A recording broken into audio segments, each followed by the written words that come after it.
So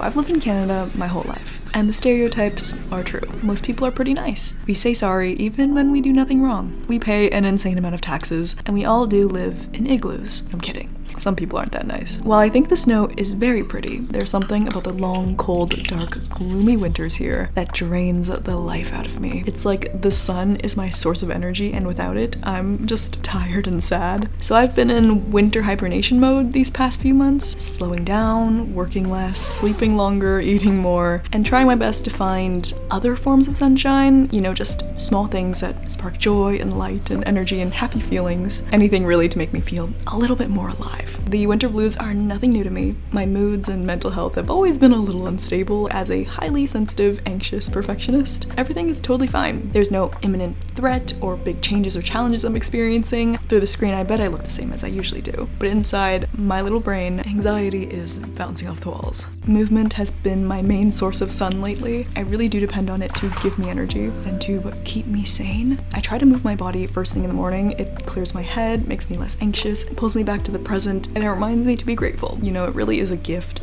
to have the ability and the health and the time to move. Plus, the post-workout endorphins are so real, and I am just a way nicer person to be around after I get a little sweat in.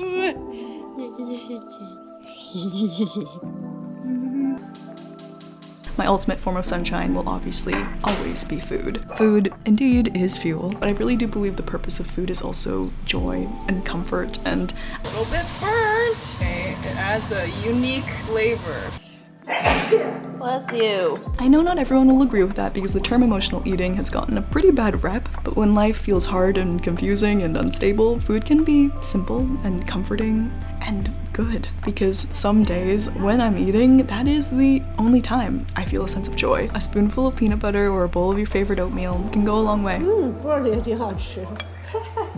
And on the days where I really don't want to do anything, cooking and eating has been one of the few things I do want to do, so I've been leaning into that and trying out some new recipes and revisiting a lot of old favorite comfort meals, and of course keeping up with my marathon training nutrition as we are bumping up the distance.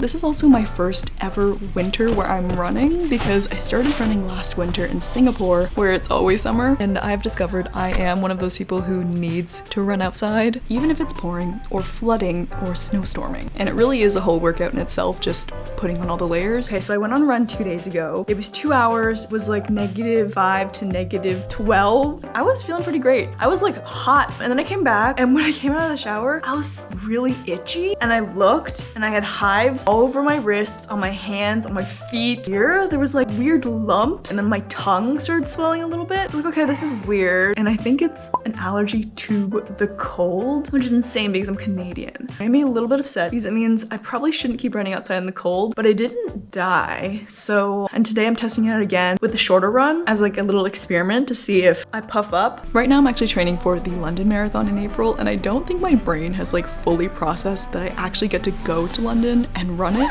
but I've been doing 5 runs a week, 1 tempo, 1 speed interval day, 1 long run, and 2 very easy paced runs. On top of that, I've been doing 3 strength training sessions a week. That kind of sounds like a lot, but I've been following a personalized training plan on Runna to slowly and safely build up to this volume of running. It's really nice. All my runs and workouts are planned for me, and it syncs directly to my watch, which is super convenient. And the Runna app has something really cool called Runna AI, and it analyzes all of your runs and if you're hitting your paces, and will make suggestions to your training plan. Personally, I've had to slow my paces down a couple times now to get to a pace that is challenging, yet it doesn't feel like literal death. I also love that after every run, they provide like some feedback and insights about my workout and like what I did well and what I can do to improve next time. If you want to get into running or want to train for a certain distance or race, or just want to see what it's like to follow a really personalized running plan, or just want to try Runna out, I'll leave a link in the description and you can use code Linda for a 2-week free trial.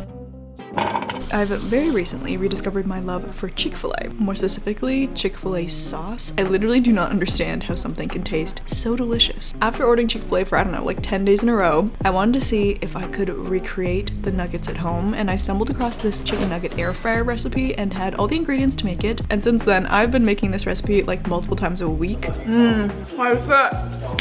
And no matter how old I get, chicken nuggets have the power to make me feel like I am 4 years old again. It tastes like when you and I might have frozen nuggets. Wait, which one's which? Okay.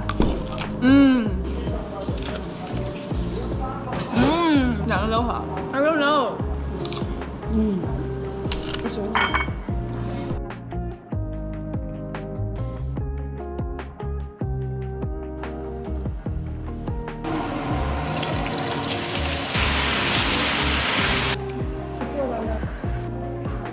For over 2 years, I've tried to convince myself that the Ninja Creamy was just a silly trend, but after thinking about it non-stop for 2 whole years, I decided life is too short and I deserve it. And it's kind of the best purchase ever. It's been too fun recipe testing and making my own protein McFlurries.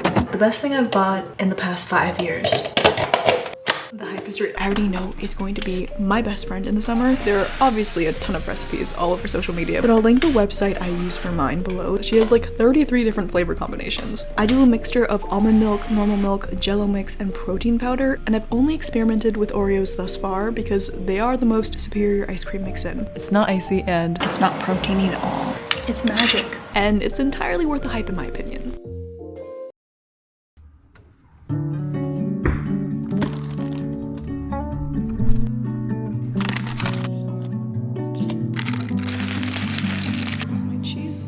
I never liked swimming lessons growing up, much like how I never liked running, so I thought it was about time to give swimming another chance. I practiced putting the cap on. I think my head is too flat. Like the back keeps riding up. Thing is, I literally haven't touched a pool of water since the 7th grade, so reteaching myself how to swim using YouTube videos has been a very interesting process. My bathing suit is also from the 7th grade and doesn't really fit, but it gets the job done. It turns out swimming is kind of like riding a bike because I didn't drown, and it was actually quite meditative under the water, but it's definitely not coming naturally. I have to focus really hard on the position of my arms and my head and my breathing technique, and I don't know why, but I always forget to keep kicking. And I'm pretty sure I swallowed over a liter of water today, and for some reason I thought the swim cap would protect my hair from getting wet, but it turns out that is not the purpose of a swim cap at all. The best way I can explain how I've been feeling is that I just haven't really felt like myself lately. I don't want to work or read or write. I don't want to be in Canada or to travel. I don't want to see friends. I don't want to think, but I don't think I'm burnt out, and I don't think it's entirely the Canadian winter's fault. You push too hard, you chase it. To be honest, I think I've just been really struggling with my self-worth. I mean, I've struggled with my self-worth for the past 20 years, but it's been especially low for a couple months now. I really don't want to do any work, so I'm gonna make cookies instead. I just found this random recipe online. Oatmeal chocolate chip cookies. I still have water in my ears. How do you get it out? That looks like 2 tablespoons. When I'm baking, I always find that measuring the flour with a scale has the best results. And everything else you can just eyeball. Salt, baking powder, 1 egg, and things like honey maple syrup. Having a scale is so much easier, so then the measuring cup doesn't get all sticky. Some chocolate chips, some more chocolate chips. 30 minutes?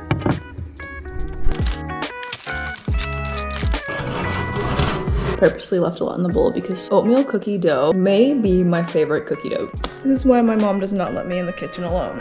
I splattered vanilla everywhere. But she's not home right now. We can clean it up. Don't tell her. The cookies are ready. They're fluffier than I thought they'd be. Wow, so much better than working. Some common symptoms of low self-worth include being indecisive out of fear of making a mistake, people-pleasing, being very self-critical and sensitive to criticism from others, comparing yourself to everyone, never acknowledging your own successes or feeling good enough. That's me in a nutshell. So growing up, I really believed I didn't have any value until I earned it. When I was younger, I used to tie my self-worth to how I looked, and then to whether boys liked me, and then by my grades, then how much money I was making, and then to how well my videos were doing. Blocked you. Did you tell her that it hurt your feelings when she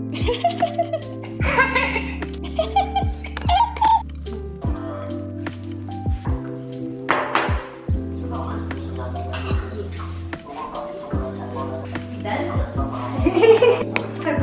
gonna buy you the Snorlax from Costco. It's huge and like fluffy and soft. What's going on? What the heck? This is why I love mommy. I definitely do have a stronger sense of self-worth and self-esteem now after years of practicing self-acceptance and self-compassion and just trying new things and discovering more about who I am. So I really thought I had stopped attaching my self-worth to these external things. So these past couple of months have definitely been a wake-up call. Today's one of those days where it's just really hard to get out of the door, to drive to the gym and step on the treadmill and press go and see the numbers slowly go up. Winter running is not it for me. I don't care what anyone says. It's not the same as running outside with the trees and the sky, the little squirrels. So I've been standing here for the past 20 minutes procrastinating, which is really unlike me when it comes to running because I usually am hyped on speed days. I'm kind of just dreading it. I know I'm gonna feel good, but I'm done. I'm gonna stand here for 5 more minutes, and then we're gonna go. I'm feeling very exposed and nervous to say this out loud because I know a lot of people won't understand and they may see me differently, but I recently had someone tell me to write what scares me, so I'm going to say it anyways. This actually sounds so dumb when I say it out loud, but over the past couple of months, I've been rejected by a lot of brands, as in every single brand, which, 5 years into making videos, I didn't think this would affect me anymore because I thought I'd become immune to hate comments and rejection, but it feels like being told constantly that you're not good enough at your job while seeing everyone else around you get promoted, and it just doesn't make you want to keep going to that job every day. I just want to lie down. Chia. I want to do nothing. I want to do nothing all day. Do nothing. I can't do nothing. I'm feeling really unmotivated. I don't want to go anywhere. I don't want to work. I don't want to see anyone. I just want to clean. And if you didn't know, brand deals are how I make a living doing this. So if I don't keep getting these brand deals and sponsorships, I can no longer do this for a living. And I've just been spiraling because not getting paid for 3 months may turn into not getting paid for 6 months, and then 6 could become 12. Plus my all or nothing mentality believes that if I'm making more, I'm succeeding, and if I'm making less, I'm failing. So my brain automatically jumped to the conclusion that it was my fault and there was something wrong with me. Damn, that's delicious. I could just... You're phenomenal, you have to make it. And I know it sounds silly because there are people struggling with, big things, with grief and loss and health issues. I know I have enough. I just don't feel enough, and that's a big difference. I'm squishy. Is it banana time?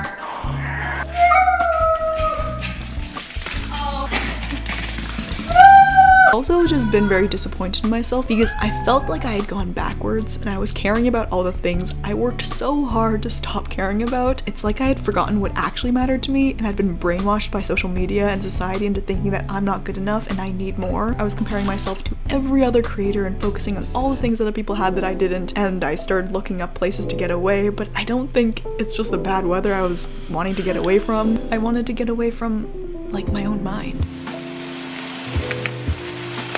The other day I was having another chat with my mom about how I was feeling anxious about my job and my financial stability and not making as much as others or as much as I used to, and how I felt like I was failing and it was literally consuming me. And she told me she has always made below the average salary here in Canada. She worked as a research engineer. She wasn't super passionate about her job, and she spent most of her energy being a mother. These noodles have 16 grams of protein per serving. 16! I found them at the Asian grocery store, and they're made with egg whites. Moment of truth. I've never used Worcester sauce ever. I don't even know if I'm saying that right. Definitely not. But that she feels very accomplished and thinks she spent her life and time in a very valuable way, and that someone's value can't be measured by their paycheck. We get to decide what we value and we get to decide what is meaningful. And I think my mom is the smartest, kindest, strongest, most wholesome, wonderful, empathetic human being, and she's always found a way to be content with what she had even when she had very, very little. And my admiration and love for her has absolutely nothing to do with how much money she makes.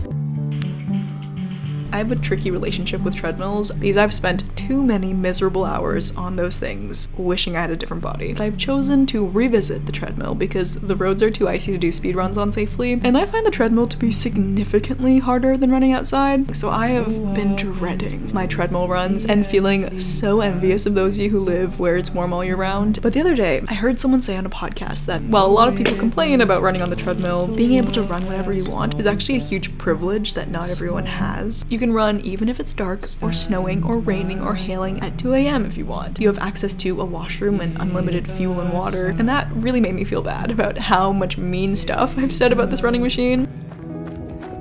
I smile, my teeth hurt because it's so cold. 8K easy run today. Super easy. So I'm nervous for tomorrow's speed run. And since discovering the art of running while watching YouTube videos, I've actually been fully converted into a treadmill enthusiast. I don't know why it took me so long to think of doing that. Similarly, I've just discovered it takes me a lot longer to process my feelings than other people, which is why it's taken me so long to accept all the rejections and understand why I was feeling the way I was. See, all it took was a slight shift in perspective and finding a way to add a little bit of fun to completely change my treadmill running experience. And maybe that can be applied to my life at the moment, too.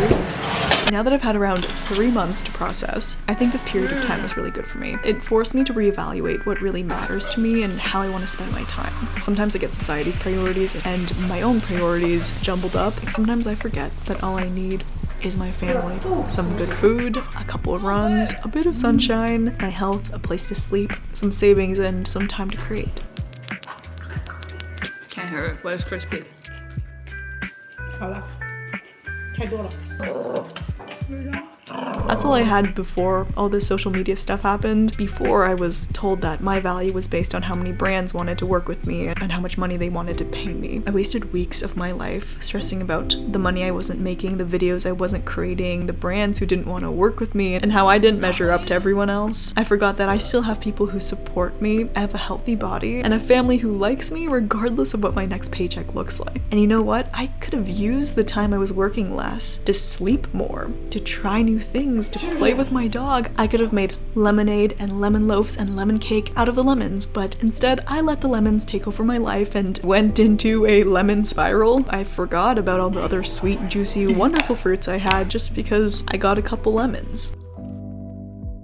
Rejection will always be humbling, and I think I really needed to be humbled. I thought brand deals would always just be there, because they've always just been there before, and I took them for granted. I'd be so annoyed that they were making me re-edit the video for like the 7th time, but how lucky am I to be able to get paid for promoting a product in a video that I made? That's unreal. It's a privilege, I suppose, to have work to be stressed about, to a certain degree, of course. These past couple of months have also made me become very intentional with what I spend my money on. I've started to budget, which just gives me peace of mind to know I can buy what I need and I will not run out of money. I've also been inspired to do a couple low buy months and sell quite a bit of stuff I no longer use on Facebook Marketplace. It's been eye-opening to see just how little I need to be happy, and all of this was a wake-up call that I still need to work on accepting myself and to accept that social media as a job is unstable, and it's my responsibility to mentally and financially prepare myself for periods like this. Some things in life are just out of my control. Other people's opinions and actions, taxes, the weather, the YouTube algorithm. The only thing I have full control over is myself and how I choose to perceive a situation. I can choose to let it consume me, or I can accept it and release it. I can choose to see it as a failing or a lesson, as a loss, or room for more of what actually matters. This is all easier said than done, obviously. Trusting the process is scary, but in the past, when I've trusted the process before, life usually unfolds in a way that is so much better than I could have ever even imagined. I'm coming! Whoa, it looks legit. How creamy it is. Oh shit. I can't taste the protein powder. This is the best invention ever. Instead of overthinking how things should be, I kind of just had to accept where I was. I stopped chasing, I stopped forcing, I stopped hurrying, I stopped blaming myself. I let things flow. We're trying to make bread. I have no idea how this is gonna turn out. Like 0. And while I'm not gonna lie, it kind of hurt my ego to get rejected over 300 times, the world didn't end. I'm still here and I'm okay. And I actually ended up gaining a lot of happiness and peace along the way. This would be good with vanilla ice cream. I feel like it's very human to have slight dips in energy or confidence or happiness during some seasons of life. We are dealing with a lot of shifts and challenges and experiences that may trigger something in us we didn't even know needed healing or tending to. Friendships end, we get rejected, we're disappointed, we feel uncertain and out of control and purposeless and burnt out and insecure, and life is expensive and adulting is confusing, and it's so easy to sometimes lose sight of what really matters. Oh! Did you break it? Yeah.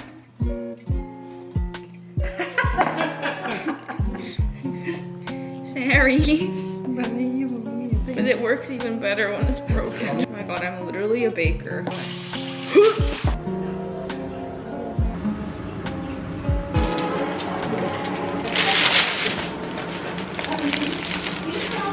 Oh man. Oh, girl, it's too hot. Just admire. That's fire. It's like better than store-bought. Oh my god! Oh! It's pretty insane. 哇，怎么这么好吃啊？给你妈来一块。 Okay.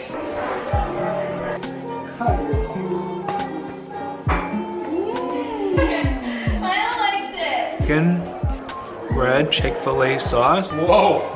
Yo, this is amazing. I'm better than Chick-fil-A. It's okay to slow down a little, to sit and be with those feelings for a little while.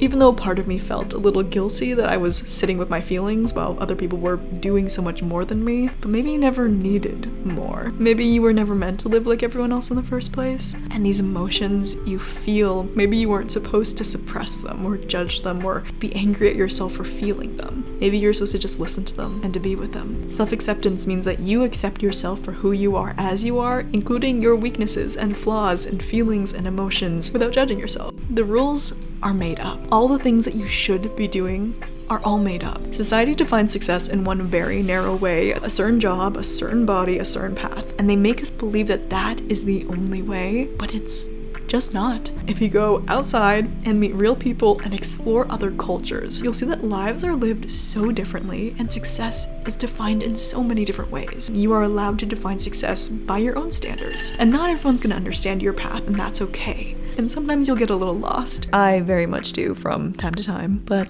we'll find our way back. Anyways, here are just a couple things I did during the past couple of months to help me feel a little bit better. Limiting the amount of time I spend on social media and just not consuming any short form content. I live so much more authentically, and I'm so much happier when I don't give myself the option of comparing myself to other people's highlight reels. Decluttering. I've been gradually decluttering for the past 2.5 years, and letting go of things that no longer serve a purpose in my life frees up so much clutter in my head. Daily brain dumps have been so therapeutic. When I feel overwhelmed or I need to get something off my chest or I just want to punch a wall, I will passionately scribble down every thought, no matter how embarrassing or mean or terrible or stupid, and I feel so much better afterwards. Mine is better. Mine is chocolate. Team raisin. Oh, put some salt on it. It tastes better. Always making time for things that make me feel 1% better. Running, walks, baking, yogurt bowls, decluttering, dessert, yoga, deep breaths. And all those little 1%s add up. And if you don't know what makes you feel better, I guess just take your time and try as many things as you can until you do know. I've been writing 3 things I'm grateful for at the end of every day for almost a year. It's usually little moments. Chats with my mom, eating a really yummy meal, that my family is healthy, being grateful that I'm not injured, that the weather was nice enough to run outside, that the bread I baked was a success. This is just something simple that helps me see the glass as half full instead of half empty. I'll share it with you. They're good. I want it myself. Trying a new hobby or starting a new project or setting a new small achievable goal just gives me something to focus my energy on and helps me get out of my head. For example, over the past couple of months, I've tried swimming, baking new things, rock climbing, learning about minimalism, challenging myself to budget, stretch my body more, to stay off my phone in the morning and before bed. I want to be mushroom. I just feel better when I focus on creating a life full of experiences and learning and intention, rather than a life filled with busyness and stuff that doesn't align with who I am. I'm in first! Why would you hit me? No! Where do I jump? Why am I so good at this game? Oh no, there's no battery. In the charge. Whoa! What? What? Oh shit. Oh shit. Oh shit. shit. Get away! Why are you trying to make him beat me? What the heck? Get away! All this money stress was also a great reminder that the most important things in life are free or cost very little. Nature, connection, laughter, pancakes, chocolate, freshly baked cookies, running, warm blankets, breathing, sleeping, and winning Mario Kart. He's so happy. It's really good.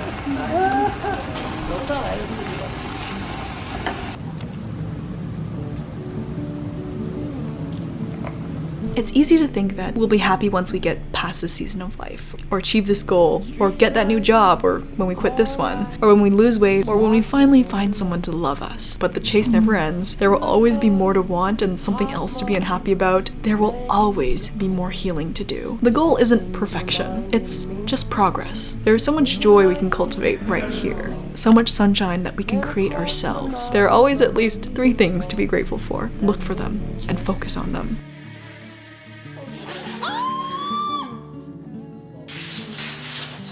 You don't have to make sense of everything right away.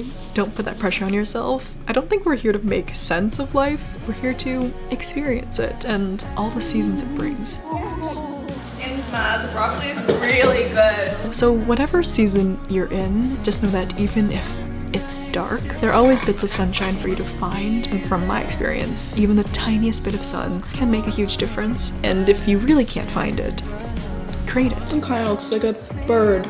It looks like a bunny. A fish. It looks like a fish. A snail. A Milo. And the thing about seasons is that whether you want them to or not, they're only here for a little while. Some I hope I'll never forget, while others I'd literally pay to erase from my brain. My favorite seasons fade too quickly and the challenging ones feel never ending, but they always do. Some seasons drain you, and some change your life, and others are filled with more work, or more tears, or more traveling, and some will be focused on healing, on running, on friendship, on budgeting, on making it through the day. But whatever the season, I believe there are some really, really good ones coming your way.